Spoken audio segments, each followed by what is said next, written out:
This Kush are going to her when her friend influence, like when I be dey go school, I not be there with too much friend, but as I mingle, we go the when I get so now. They begin show me the Kush, they see a jack. Now that says that the panty I fall into that Kush day. I be there SS2 where I start to smoke this Kush. Till I go SS3. They go both school. Now we just don't sit. So this Kush, let me say na the group influence. One day I come holiday na my village, I just say this sanga na Jaman holi na style again o. Na so drug na don carry that drug they see Jack one. And they say na Kush. That's na voice from school picking them where they into Kush and self how Kush don't put them future at stake. Shekuba Wulare na one Kush addict for over 9 years, but na change person now as him been share the experience during we sister program Media Junction. I be there into the cocaine, I be there into the tramadol, the Kush, and I be even there into the crack, we normally known as stone. But like today, I give thanks and praise to God. Waiting this cause for me, like we go into the drug and through party influence and pharmacata.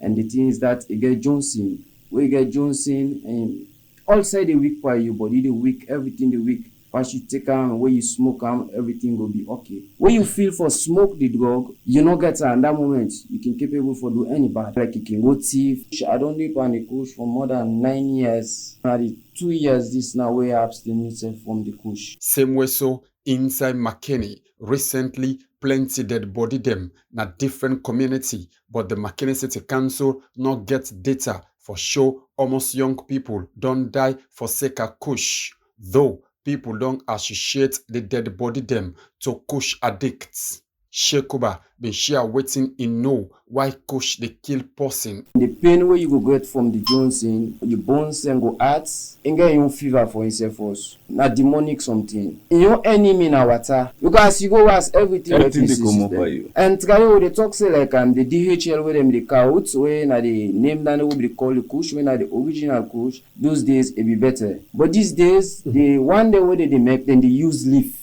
take all kinds shots of chemical, then the pinna. So just assume this you are way strong, so they push the brown. The way they smoke, how you feel to say it will deal with the inside. Even if you sick, then you know we will abstain from her because we say I know well, we see in Jack and no more. That moment, it don't normal. And these days, the Kush way they process now a very, very bad leaves and they use. Then they use the mortarman bone. Like the shell talks, I get experience of her. They use shell talks. The drug now, when you the smoker, that addiction, they go settle inside. There is no way for making common though. So like that settle way thinking cancel to take the candle on this fruit. You mistake catch small, it don't be a disaster for you. And when you smoke Kush, we see you don't get so that it don't go at the deep level for you. This disaster don't raise concern across all walks of life as they don't put them voice and say for tap Kush na the country na now.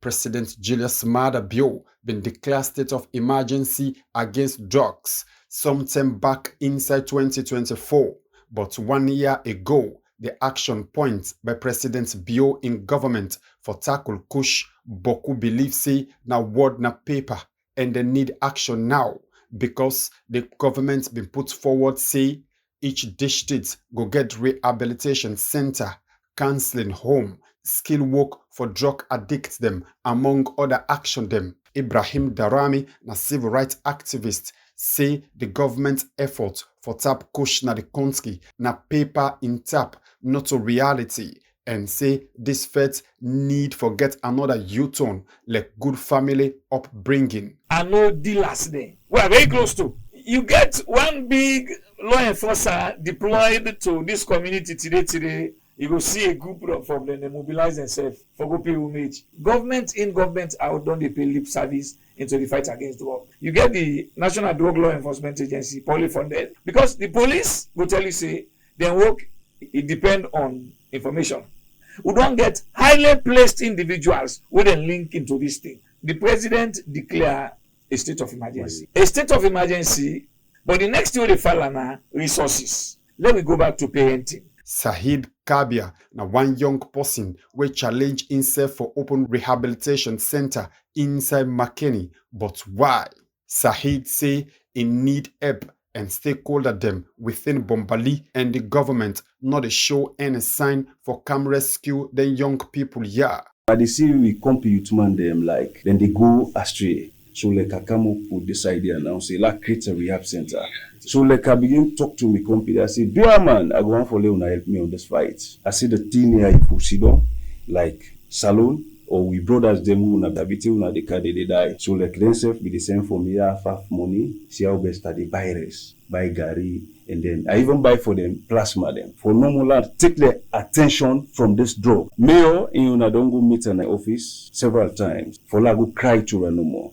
See how best then we will help them we compete man them. Yeah. I don't reach out so many prominent people in Amakini, the stakeholders, nobody know who put on. I get only one person, Honorable Ibrahim Barry, let God bless her. So like instead trying level best, the ministers that they call them, nobody know the pick because. Now or never, the time for put back the young people where they into Kush on track. Now, as plenty salon people don't add them voice for call for action against Kush.